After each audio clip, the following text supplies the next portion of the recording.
আসসালামু আলাইকুম। সবাইকে স্বাগত জানাচ্ছি। আমি নাসরুল ইসলাম তন্ময়। শুরুতে বিআরবি কেবল সংবাদ শিরোনাম। বাংলাদেশের সর্বশেষ গুরুত্বপূর্ণ আপডেট সংবাদে আপনাকে স্বাগত। শুরুতেই সংবাদ শিরোনাম, পরে বিস্তারিত। শুরুতেই জানাবো, আওয়ামী লীগ দেশকে অস্থিতিশীল করার চেষ্টা করছে, তাদের ঘুম হারাম করে দেব, হুঁশিয়ারি করলেন স্বরাষ্ট্র উপদেষ্টা।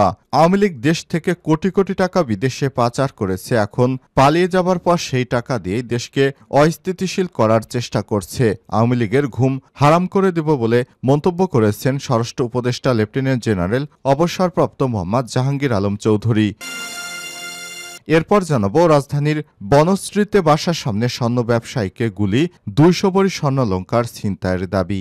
গতরাতে রাজধানীর বনশ্রী এলাকায় মোহাম্মদ আনোয়ার নামে এক স্বর্ণ ব্যবসায়ীকে গুলি করেছে দুর্বৃত্তরা। রোববার রাতে এই ঘটনা ঘটে। পুলিশ বলছে, দোকান থেকে বাসায় ফেরার পথে তার উপর হামলা এবং গুলি ও কুপানোর ঘটনা ঘটেছে।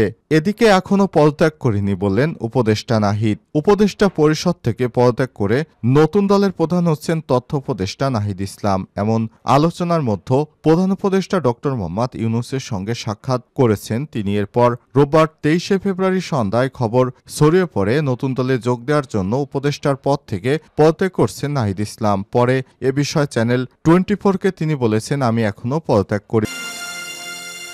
এবারে জানাবো, কুষ্টিয়ায় বৈষম্য বিরোধী ছাত্র আন্দোলনের এক নেতাকে বহিষ্কার। সাংগঠনিক শৃঙ্খলা বিরোধী কর্মকাণ্ডে জড়িত থাকার অভিযোগে বৈষম্য বিরোধী ছাত্র আন্দোলন কুষ্টিয়ার কুমারখালী উপজেলা শাখার যুগ্ম আহ্বায়ক মোহাম্মদ রিপন হোসেনকে বহিষ্কার করা হয়েছে। এদিকে সিএনজি স্ট্যান্ড দখল নিয়ে দুই পক্ষের সংঘর্ষ, আহত অর্ধশতাধিক। হবিগঞ্জের আজমিরিগঞ্জে সিএনজি স্ট্যান্ড দখল নিয়ে দুই পক্ষের সংঘর্ষে অর্ধশতাধিক লোকজন আহত হয়েছে। রোববার 23 ফেব্রুয়ারি বিকেলে এই ঘটনা ঘটে। এবং সর্বশেষ জানাবো, কুয়েটের সংঘর্ষ, 25 ফেব্রুয়ারি খুলনা বিএনপির কর্মসূচি ঘোষণা। খুলনা মহানগর বিএনপির সদস্য সচিব শফিকুল আলম তুহিন অভিযোগ করে বলেছেন, খুলনা প্রকৌশল ও প্রযুক্তি বিশ্ববিদ্যালয় কুয়েটে বৈষম্য বিরোধী ছাত্র আন্দোলন, ছাত্র শিবির, ছাত্র লীগের কমিটি রয়েছে, তাহলে ছাত্র দলের কমিটি কেন থাকবে না? এই বৈষম্য আমরা মানতে পারি না। প্রিয় দর্শক, এতক্ষণ শুনছিলেন সংবাদ শিরোনাম, এবারে বিস্তারিত। তবে তার আগে বন্ধুরা, অনুরোধ থাকবে সংবাদটিতে একটি লাইক দিন। এই চ্যানেলে আপনি নতুন হয়ে থাকলে আমাদের সংবাদটি দেখতে দেখতে চ্যানেলটি সাবস্ক্রাইব করে রাখুন। কমেন্ট করে বন্ধুরা আপনার মূল্যবান মতামত জানিয়ে দিন আপনি বিশ্বের কোন দেশ থেকে বা বাংলাদেশের কোন স্থান থেকে আমাদের সংবাদটি দেখছেন এবং শুনছেন। এবারে বিস্তারিত। আওয়ামী লীগ দেশকে অস্থিতিশীল করার চেষ্টা করছে, অভিযোগ করলেন স্বরাষ্ট্র উপদেষ্টা। তিনি বলেছেন, তাদের ঘুম হারাম করে দেব। আওয়ামী লীগ দেশ থেকে পাচার হওয়া টাকা দেশকে ফেরত পাঠিয়ে আবার সেই টাকা দিয়ে দেশকে অস্থিতিশীল করার চেষ্টা করছে মন্তব্য করেছেন স্বরাষ্ট্র উপদেষ্টা। তিনি বলেছেন, তাদের ঘুম হারাম করে দেব। আওয়ামী লীগ দেশ থেকে পাচার হওয়া টাকা দেশকে ফেরত পাঠিয়ে আবার সেই টাকা দিয়ে দেশকে অস্থিতিশীল করার সব ধরনের তাদের ঘুম হারাম করে দেব। রোববার দিবাগত রাত 3:05 জেনারেল অবসরপ্রাপ্ত জাহাঙ্গীর আলম চৌধুরী গভীর রাতে সংবাদ সম্মেলন কেমন মন্তব্য হাতে তাদের স্বরাষ্ট্র উপদেষ্টা। তিনি বলেছেন, আওয়ামী লীগের যারা সব কাজ করছে তাদের ঘুম হারাম করে দেব। রোববার দিবাগত রাত 3:05 স্থানান্তর হওয়া টাকা আবার দেশকে ফিরিয়ে দিয়ে এই টাকা দিয়ে দেশকে অস্থিতিশীল করার চেষ্টা করছে আওয়ামী লীগ। মন্তব্য করে তারা প্রচুর টাকা ব্যবহার বলেছেন, তাদের আওয়ামী লীগের দোষরা দমন করা হবে। আওয়ামী লীগের যারা সব কাজ করছে দেশ থেকে ঘুম হারাম করে হওয়া টাকা আবার দেশে ফিরিয়ে দিয়ে এই টাকা দিয়ে দেশকে নিয়ন্ত্রণে করার চেষ্টা করছে আওয়ামী লীগ। ব্যর্থ তারা প্রচুর টাকা ব্যবহারের দাবি করে কঠোর হাতে দমন করা হবে। আওয়ামী লীগের যারা রাজু ভাস্কর্যের তাদের ঘুম হারাম করে ঢাকা বিশ্ববিদ্যালয় দেশের সার্বিক আইন শৃঙ্খলা তারা স্বরাষ্ট্র উপদেষ্টা পদ থেকে আলটিমেটাম দিয়েছেন। এই প্রসঙ্গে উপদেষ্টা বলেছেন, তারা চায় মধ্যরাতে হলপাড়া থেকে সেটার জন্য যা যা দরকার আমি করব, তাহলে করেন ঢাকা বিশ্ববিদ্যালয় সাধারণ শিক্ষার্থীদের সময় তারা স্বরাষ্ট্র উপদেষ্টার শৃঙ্খলা আলটিমেটাম দিয়েছে। আমি সেই উপদেষ্টা বলেছেন, তারা আগের যে আইন শৃঙ্খলা পরিস্থিতি অনেক উন্নতির জন্য যা যা করা দরকার আমি করব। তিনি বলেছেন, আগামীকাল অর্থাৎ সোমবার থেকে আইন শৃঙ্খলা বাহিনীর টহল আরো বাড়বে।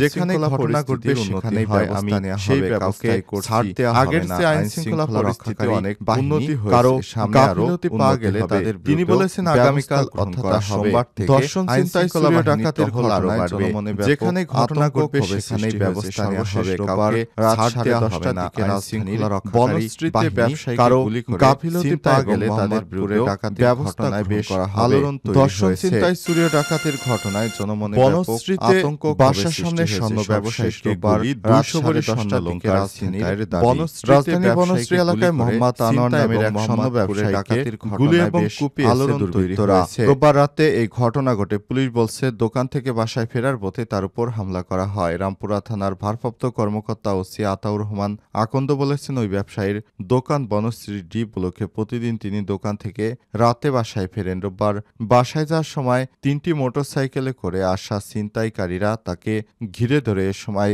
তার কাছে থাকা স্বর্ণলঙ্কার লুট করে নিয়ে যাওয়া হয়। তিনি আরো বলেছেন, মোহাম্মদ আনোয়ারকে লক্ষ্য করে ছিনতাইকারীরা গুলি ছোড়ে এবং ছুরিকাঘাত করে। তার শরীরে গুলি ও কোপানোর চিহ্ন রয়েছে। এই ঘটনায় এখনো কাউকে চিহ্নিত করা যায়নি, তবে পুলিশ ইতিমধ্যেই ঘটনাস্থলে গিয়ে আলামত সংগ্রহ করেছে। ছিনতাইকারীদের শনাক্ত করতে পাশের বাসার বিভিন্ন সিসিটিভি ফুটেজ বিশ্লেষণ করা হচ্ছে। রামপুরা থানা পুলিশ জানিয়েছে, হামলা ও ছিনতাইয়ের ঘটনায় ভুক্তভোগীদের বাসার সামনেই ঘটেছে। এই ব্যবসায়ী পুলিশের কাছে দাবি করেছেন, ছিনতাইকারী তার কাছ থেকে 200 ভরি স্বর্ণলঙ্কার নিয়ে গেছে। আহত আনোয়ারকে ঢাকা মেডিকেল কলেজ হাসপাতালে ভর্তি করা হয়েছে বলেও জানিয়েছে পুলিশের কর্মকর্তারা। এখনও পদত্যাগ করেনি উপদেষ্টা নাহিদ। উপদেষ্টা পরিষদ থেকে পদত্যাগ করে নতুন দলের প্রধান হচ্ছেন অন্তর্বর্তীকালীন সরকারের তথ্য উপদেষ্টা নাহিদ ইসলাম। এমন আলোচনার মধ্যে উপদেষ্টা ড মোহাম্মদ ইউনূসের সঙ্গে সাক্ষাৎ করেছেন তিনি। এরপর রোববার 23শে ফেব্রুয়ারি সন্ধ্যায় খবর ছড়িয়ে পড়ে নতুন দলে যোগ দেওয়ার জন্য উপদেষ্টার পদ থেকে পদত্যাগ করেছেন নাহিদ ইসলাম। এরপর চ্যানেল 24-এর সাংবাদিকরা নাহিদ ইসলামকে প্রশ্ন করে যে আপনি কি পদত্যাগ করেছেন কিনা, তবে খবরটি গুজব বলে জানা গেছে। এখনও পদত্যাগ করেনি জানিয়েছেন নাহিদ ইসলাম। এদিকে এ বিষয়ে প্রধান উপদেষ্টার উপপেশ সচিব আবুল কালাম আজাদ মজুমদার গণমাধ্যমকে জানিয়েছেন, উপদেষ্টা নাহিদ প্রধান উপদেষ্টার সঙ্গে সাক্ষাৎ করেছেন, শুধু এইটুকুই জানি। তথ্য উপদেষ্টা ছাড়াও আরও কয়েকজন উপদেষ্টা সাক্ষাৎ করেছেন, এটা নিয়মিত সাক্ষাৎকার বলেই জানি। উল্লেখ্য, অন্তর্বর্তীকালীন সরকারের তথ্য সম্প্রচার উপদেষ্টা মন্ত্রণালয় এবং ডাক টেলিযোগাযোগ ও তথ্য প্রযুক্তি মন্ত্রণালয়ের উপদেষ্টা নাহিদ ইসলাম। উল্লেখ্য, অন্তর্বর্তীকালীন সরকারের তথ্য সম্প্রচার এবং ডাক টেলিযোগাযোগ তথ্য প্রযুক্তি মন্ত্রণালয়ের উপদেষ্টার দায়িত্ব পালন করছেন নাহিদ ইসলাম। বৈষম্য বিরোধী ছাত্র আন্দোলন ও জাতীয় নাগরিক কমিটি নতুন রাজনৈতিক দল গঠন করছে। এর নেতৃত্ব দেবেন নাহিদ ইসলাম। সে কারণে তিনি উপদেষ্টার পদ থেকে পদত্যাগ করবেন বলে আলোচনা হয়েছে। 26শে ফেব্রুয়ারি নতুন এই রাজনৈতিক দলের আত্মপ্রকাশ হওয়ার কথা রয়েছে। কুষ্টিয়ায় বৈষম্য বিরোধী ছাত্র আন্দোলনের এক নেতাকে বহিষ্কার।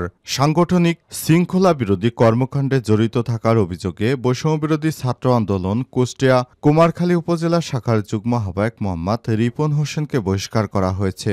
রোববার 23শে ফেব্রুয়ারি দুপুরে বৈষম্য বিরোধী ছাত্র আন্দোলন কুষ্টিয়া জেলা শাখার আহ্বায়ক হাসিবুর রহমান, সদস্য সচিব মুস্তাফিজুর রহমান স্বাক্ষরিত এক প্রেস বিজ্ঞপ্তিতে বিষয়টি নিশ্চিত করা হয়েছে। এর আগে কুমারখালী উপজেলা জগন্নাথপুর ইউনিয়নের কয়েকজন ভুক্তভোগীর কাছে থেকে ভাতার কার্ড দেওয়ার নাম করে টাকা নেয় ওই বৈষম্য বিরোধী শিক্ষার্থী। এমন অভিযোগের পর রোববার দুপুরে প্রেস বিজ্ঞপ্তির মাধ্যমে রিপনকে বহিষ্কার করার বিষয়টি জানানো হয়েছে। বিষয়টি স্বীকার করেছে বৈষম্য বিরোধী ছাত্র আন্দোলন কুষ্টিয়া জেলা শাখার আহ্বায়ক হাসিবুর রহমান। জানান, সাংগঠনিক শৃঙ্খলা বহির্ভূত কর্মকাণ্ড, জুলাই স্পিরিট পরিপন্থী কার্যক্রম, যার বিরুদ্ধে অভিযোগ পাওয়া যাবে তাকেই ছাড় দেওয়া হবে না, তার বিরুদ্ধে অবশ্যই সাংগঠনিক ব্যবস্থা গ্রহণ করা হবে। এরই ধারাবাহিকতায় তার বিরুদ্ধে সাংগঠনিক ব্যবস্থা গ্রহণ করেছি এবং তাকে পদত্যাগে বাধ্য করা হয়েছে। উল্লেখ্য, শিক্ষার্থীদের যে রাজনৈতিক দল আসছে, এই দলই নাগরিক কমিটি ও বৈষম্য বিরোধী আন্দোলনের নেতাদেরকে নিয়ে গঠিত হবে। এই নেতাদের এমন কর্মকাণ্ড আসলে সত্যি অভাবনীয়, কারণ তারা সাধারণ মানুষকে ভালোবেসে নতুন রাজনৈতিক বন্দোবস্ত করছে। যে বা যারা এই ধরনের কর্মকাণ্ডের সঙ্গে জড়িত থাকবে তাদেরকে শিক্ষার্থীদের দল থেকে সরাসরি বহিষ্কার করা হবে, যা কেন্দ্র থেকেই নির্দেশনা দেওয়া হয়েছে।